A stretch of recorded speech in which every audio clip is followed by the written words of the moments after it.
அழகு சௌந்தரியம் வஞ்சனை உள்ளது, அழகும் வீண், கர்த்தருக்கு பயப்படுகிற ஸ்திரீயே புகழப்படுவாள்னு நீதிமொழிகள் 31:30 சொல்லப்பட்டிருக்கு.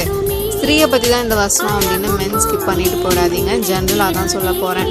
இந்த வசனம் வெளிப்புற அழகை விட உள்ளார்ந்த அழகு தான் முக்கியம் அப்படின்னு சொல்லுது. வெளிப்புற அழகு நம்மளை சில நேரங்களில் ஏமாற்றும். கண்ணுக்கு அது கவர்ச்சியாக இருந்தாலும் நிலைக்காது.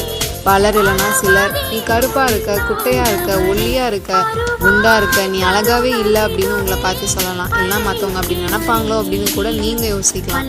அழகு வீண் அப்படின்னு வேதம் சொல்லுது. நம்மக்கிட்ட இருக்கிற இளமை, முக அழகு, உடல் அழகு எல்லாமே காலத்தோட மாறிடும். நிலையான ஒரு வேல்யூ அந்த அழகால கொடுக்க முடியாது. அப்போ எதுதான் நிலைக்கும் அப்படின்னா கர்த்தருக்கு பயப்படுகிற ஒரு காரியம் தான். அப்படின்னா அவருக்கு கீழ்ப்படுகிறது, அவர் மேலே வைக்கிற அன்பு, விசுவாசம், இதெல்லாம் சொல்லலாம். அப்படி இருக்கிற ஒருத்தங்க தேவனால, குடும்பத்தால, சமுதாயத்தால புகழப்படுவாங்க, மதிக்கப்படுவாங்க. அவங்க வாழ்க்கை மற்றவங்களுக்கு ஒரு சாட்சியா இருக்கும். ஸோ உள்ளான அழகுக்கு கொஞ்சம் கேர் கொடுங்க.